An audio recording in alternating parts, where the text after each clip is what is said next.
कितना proud moment है ये आपके लिए, इतने सालों की मेहनत, इतने सालों की लगन, 9 फिल्में बनाना, आपका जो career as a news reader रहा है which has been so famous. आज आपके इमोशंस क्या हैं इस पूरी जर्नी को लेकर? आज मुझे बहुत आनंद हो रहा है। अभी मैंने आपके पूरे से बात की कि एवरी टाइम मैं वहाँ पे बैठी हूँ, आज मैं यहाँ पे हूँ और ये लोग सब यहाँ पे हैं, क्योंकि मैंने भी जर्नलिज्म का कोर्स किया है। 24 साल तक बॉम्बे दूरदर्शन पे मराठी न्यूज़ पढ़े हुए हैं और बहुत जनों की इंटरव्यूज़ मैं करती हूँ। आज भी मेरा यूट्यूब चैनल है जिसमें सब सेलिब्रिटीज़ के इंटरव्यूज़ करती हूँ। उसको 3 साल कल ही पूरे हो गए, अब ये चौथा साल अमृता फिल्म्स करके मेरा यूट्यूब चैनल। आज फिल्म जब नेशनल अवार्ड अनाउंस हुआ, जो आपकी इतनी मेहनत रही उसको ऑथेंटिक बनाने में, उसको लेकर हमें एक थोड़ा आपका जर्नी का पार्ट बनाइए।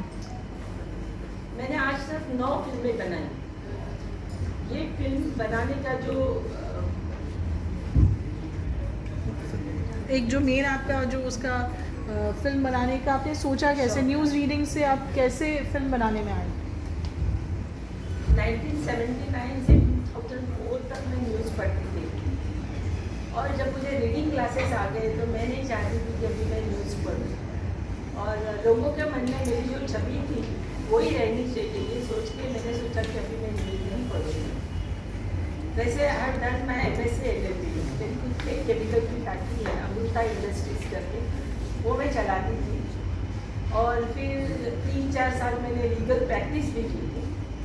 जब ये न्यूज़ देना बंद किया तो उसके बाद में मैंने सोचा कि चलो बच्चे भी तब बड़े हो गए थे, उसके बाद मैंने सोचा कि मैं फिर से आइदर फैक्ट्री शुरू करूँगी या तो लीगल प्रैक्टिस करूँगी। लीगल प्रैक्टिस करने के लिए मैंने फिर से शुरुआत की, मगर मुझे मालूम पड़ा कि लॉ का स्पेलिंग भी मुझे नहीं आ रहा है, सब मैं भूल गई, यानी कि मुझे फिर से वो लॉ की स्टडी करनी पड़ी। तो वो मुझे उस वक्त ऐसे लगा कि अभी पढ़ना कुछ ज़रूरी नहीं है, ज़रूरी नहीं से भी उतना कुछ अच्छा नहीं लग रहा था पढ़ने के लिए। उसके बाद में मैंने सोचा चलो मैं फैक्ट्री चलाऊँ फिर से अच्छी तरह से, और फैक्ट्री जाना शुरू किया, मगर वहाँ पे भी मेरा मन नहीं लगा। मुझे ऐसे लगता है ना कि एक बार चेहरे पे मेकअप लग जाता है ना तो ऐसे लगता है उसका चस्का लग जाता है कि नहीं नहीं मुझे मीडिया में ही कुछ करना है। और 24 साल के इस टेन्योर में बहुत सारे लोगों की पहचान हुई थी इंडस्ट्रीज़ के, बड़े बड़े डायरेक्टर्स को, एक्टर्स को मैं वहाँ मिल चुकी थी दूरदर्शन पे। तो मुझे ऐसे लगा कि चलो मैं ग्लैमर पे इसमें करूँगी। उस वक्त मैंने पहली फिल्म बनाई मानी इंटरव्यू, जो अब्रॉड में शूट की गई मराठी की पहली फिल्म। उस फिल्म को नियरली 18 नॉमिनेशंस मिले थे और 12 अवार्ड्स मिले थे। फिल्म तो बेहतर बनी थी, मगर उस वक्त इतना नॉलेज नहीं था कि कैसे उसको मार्केटिंग करना चाहिए, किस तरह से फिल्म को बेचना चाहिए। तो वो व्यावसायिक रूप से उतना यश उसमें नहीं मिला और मुझे बहुत बहुत बहुत बुरा लगा, क्योंकि मेरे हस्बैंड ने उसके लिए पैसे दिए थे। मुझे लगा कि देखो ये बापजादों की कमाई तो है नहीं, या कोई बुरे काम करके पैसे भी नहीं बनाए थे, तो मुझे बहुत गिल्टी फील होता था कि मैंने मेरे हस्बैंड के पैसों का पूरा सत्यानाश कर दिया, मैंने क्यों ये फिल्म बनाने का सोचने से मुझे बहुत डिपेंड हो रहा था। उसके बाद में मेरे बच्चे उस वक्त यूएस में पढ़ रहे थे, वो जैसे आए तो वो बोलने लगे कि मम्मा क्या कर रहे हैं तुम सब, इधर उधर जाके टाइम पास कर रहे हैं, हम लोग हमारे मम्मा को ऐसे देखने की आदत नहीं है, कुछ तो करो। फिर मैंने पापा को बोला, पापा देखो आप मम्मी को फिर से पहले उसको फिल्म बनाने दो, वो फिल्म तो कितनी अच्छी बनी थी। तो मैंने बोला देखो नहीं, मेरा रॉन्ग डिसीजन था, मुझे जो लोग चाहिए थे वैसे लोग मिले नहीं, ऐसा सब। तो मेरे हस्बैंड ने मुझे कहा कि देखो ये तुम्हारा डिसीजन रॉन्ग नहीं था, तुम अज्ञानी थी, तुमको मालूम नहीं है कि फिल्म कैसी बनानी चाहिए, तुम किसी ने भी बोला और तुमने फिल्म बनाई, तुम्हें ये ज्ञान नहीं था, तो उसके लिए पहले ज्ञान प्राप्त करो। तो मैंने फिल्म मेकिंग के जो छोटे छोटे कोर्सेज रहते हैं वो सारे कोर्सेज किए, एडिटिंग, डबिंग, स्क्रिप्ट राइटिंग, सारे कोर्सेज थे, कोई कोर्स 6 महीने का था, कोई 3 महीने का था, कोई साल भर का था। स्क्रिप्ट राइटिंग से लेके डायरेक्शन तक के सारे कोर्सेज मैंने किए। इनफैक्ट मैं तो बहुत लोग मुझे पूछते हैं कि अरे हमको भी फिल्म बनानी है, मैं माझ्याकडे पैसे आहेत, मला पण फिल्म बनवायची है। तो मैं उनको बोलती हूँ आप ज़रूर बनाइए फिल्म, लेकिन वो बनाने से पहले फिल्म क्या चीज़ है और कैसे बनाने की उसका नॉलेज आप प्राप्त करो, उसके बाद में फिल्म बनाओ। नहीं तो आपके पैसे गए ये समझो, आपको 10 लोग हैं जो टोपी लगा के चले जाएंगे। तो इस तरह से मैंने क्या सीखा वो देखने के लिए दूसरी फिल्म बनाई।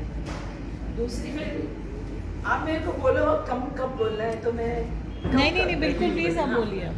तो मैंने दूसरी फिल्म बनाई वादळ वारं सुटलं ग करके, जो फिल्म मैंने 35 lakhs में बनाई। वो उसके डायरेक्टर थे चंद्रवदन करके, वो गुजराती डायरेक्टर थे, वो मेरे फादर के एज के थे।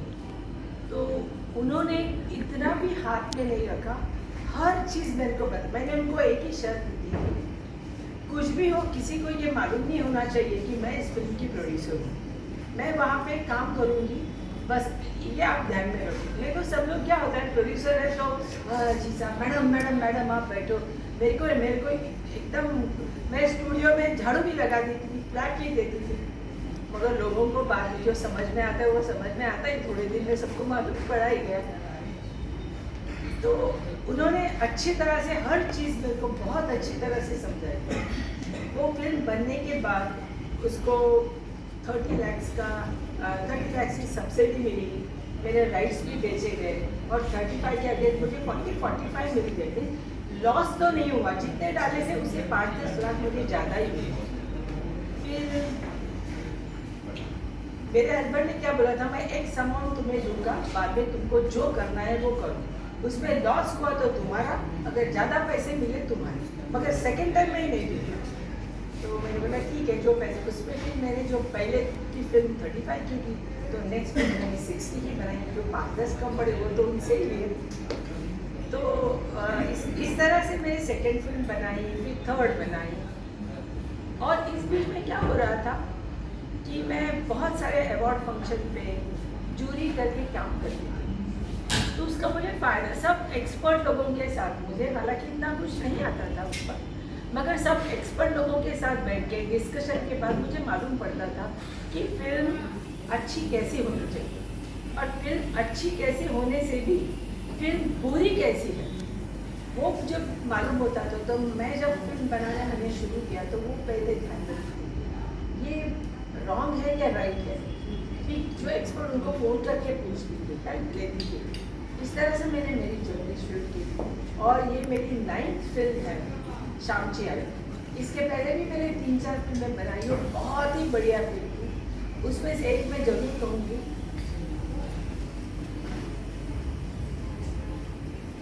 आरोही गोष्ट तिघांची। बीच में थोड़ा जी जरूर बिल्कुल उम्र के वजह से कभी बिल्कुल प्लीज आप आराम से आरोही गोष्ट तिघांची।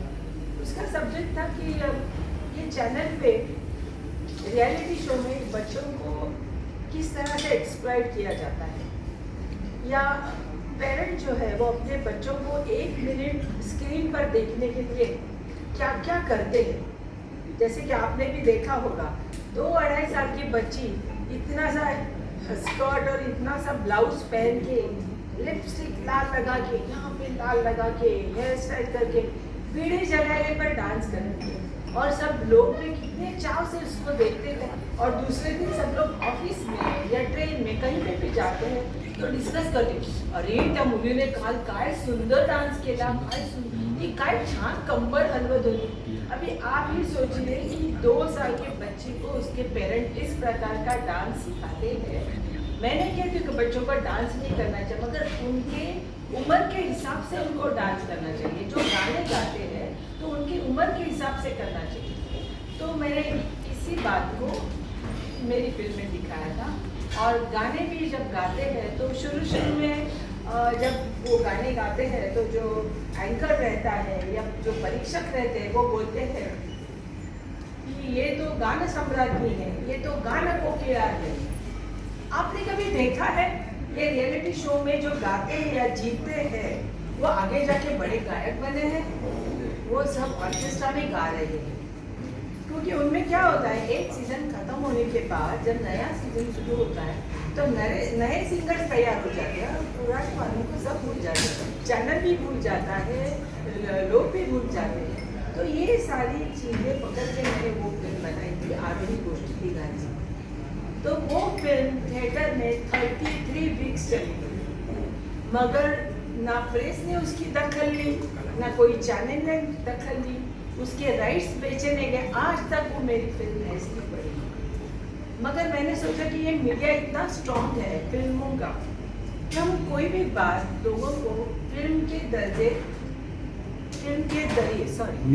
जरिए बता सकते हैं, ऐसा मेरा मतलब था। इसलिए मैंने सोचा लगे मुझे पैसे नहीं मिले, मेरा मैसेज सब तक गया है और जितने डाले बस उतने मिले है ना, ठीक है। नई राइट्स गए नहीं जाने, या तो फिर कोई राइट्स देने के लिए तैयार रहता है मगर उसकी वैल्यू इतनी कम कर दिया। अगर मैंने वो फिल्म 3-4 CR में बनाई है तो मैं तो बोल के 30 लाख देंगे, फिल्म मेरे पास रहने दो, उसका जब टाइम आएगा, हर फिल्म का एक टाइम आता है, हर एक चीज़ का एक टाइम है, इसका जब टाइम आएगा तब मैं उसको बेचूँ, मुझे नहीं बेचने पड़ेगा। ये मैं इतना कॉन्फिडेंस से क्यों बोलती हूँ कि मुझे मालूम है मेरा घर मेरे कमाई से या फिल्मों के ऊपर नहीं चलता है, जो है वो है। तो मेरे को वो फिल्म या ना तो मेरे कोई फिल्म बैंक से लोन लेके की है कि मुझे टेंशन है बैंक का मुझे पैसा देना है, इसलिए मेरे सिर में कोई टेंशन नहीं था। घर के सभी लोगों का बहुत सपोर्ट है, इसकी वजह से ये सब करना। मैम शामची आई की अगर बात करें तो ये कहानी आपने क्यों चुना, आपको क्यों लगा कि इस पर मूवी बननी चाहिए, क्योंकि ऑलरेडी इस पर बनी थी मूवी शायद? एक नहीं, इस पर आज तक ये मेरी फिल्म चौथी है शामचाई की। ओके। शामचाई सब्जेक्ट पर आज तक 3 फिल्में बन चुकी है, सेम टाइटल सेम दिखाया है।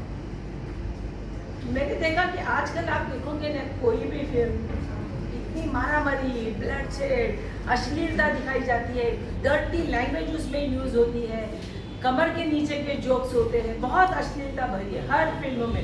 भले वो फिल्म अभी नाम नहीं लूँगी, बड़े बड़े स्टारों की हो, आप देखेंगे तो यही चल रहा है हर फिल्म। फिर हम लोग बोलते हैं बच्चों के लिए फिल्म नहीं बनती है, बच्चों के लिए फिल्म नहीं। ये फिल्म मैं नहीं कहूँगी कि ये बच्चों के लिए है, मगर ये ज़्यादा पेरेंट्स के लिए भी है। और ये जब मैंने स्टोरी तो खैर मुझे बचपन से मालूम थी शाम की आई चीज़। आप किसी भी महाराष्ट्र लोगों को पूछोगे तो सबको वो शाम चाहिए करना मालूम। स्कूल के सिलेबस में भी ये किताब? हाँ करेक्ट। तो सबको ये स्कूल से ही शाम चाहिए पढ़ाई जाती है। इस फिल्म में वो माँ अपने बच्चों को बच्चे संस्कार करती है, जो संस्कृति अपनी महाराष्ट्र लोगों की संस्कृति जो है इसका बहुत ही अच्छा दर्शन इस फिल्म में किया गया है। एक्चुअली ये साने गुरुजी ने शामची आई करके किताब लिखा था, उस पर आचार्य अत्रे जी ने 70 साल पहले फिल्म बनाई थी शामची आई। उसको सबने इतना सराहा कि उसको फर्स्ट नेशनल अवार्ड और सुवर्ण कमल मिला था 70 साल पहले। तो मुझे लगा कि इस ज़माने में अभी ये फिल्म फिर से बनाना बहुत ज़रूरी है। या तो पता नहीं वो फिल्म मुझे बचपन से ही वो बहुत फिल्म या जो नॉवेल थी वो बहुत अच्छी लगी थी, उसका इम्पैक्ट इतना था कि मैंने सोचा चलो इतना जो रोज़ की फिल्में बन रही है उससे कुछ मैं अलग बनाऊँ जो लोगों को पसंद है, पूरी फैमिली एक साथ बैठ के देखेंगे, जिसे संस्कार अपनी भारतीय संस्कृति वो दिख जाए क्या किस तरह से वो माँ अपने बच्चों को संस्कार करे। उसमें छोटे छोटे इंसिडेंट्स है। उसका लड़का जो है उसको स्विमिंग वो डरता है, नहीं मैं स्विमिंग, माँ आके उसको वाटर बैग में ढकेल देती है, बोलते चल तेरे को स्विम करना है। ऐसी 2-4 चीज़ें। वो बच्चा पेड़ के फूल तोड़ता है, छोटी छोटी चीज़ें, बहुत बड़े ऐसे संस्कार नहीं है। वो बोलते नहीं पेड़ नहीं तोड़ना, फूलों को हाथ नहीं लगाना चाहिए, फूल क्यों तोड़े, जो नीचे गिरे थे उस फूल को तो लेके आना चाहिए। मतलब नीचे के जो फूल गिरे वो मैं भगवान पे कैसे चढ़ाऊँ। वो बोलते भगवान ये नहीं कहता है जमीन पे गिरे वो फूल चढ़ाओ करके, मगर तुम जो पेड़ पे जो फूल है उसको हाथ में पकड़, जो नीचे फूल दूसरों को भी फूल मिलने चाहिए ना, तो आजू बाजू है। ये छोटी छोटी बातें वो इतनी अच्छी है कि जब आप फिल्म देखोगे तो, क्योंकि आज ये सब नहीं बताते हैं आज के इसमें, तो मुझे लगा कि ये फिल्म बनानी बहुत ज़रूरी है। और जो पहले की फिल्म थी 70 साल पहले जो बनी थी, उसमें वो शाम जो है वो 6-7 साल का था, तभी तक की कहानी बताई। और मैंने आगे जाके वो 35 इयर्स का होता है। शाम यानी साने गुरुजी। बहुत लोगों को ये मालूम नहीं है शाम यानी साने गुरुजी हो।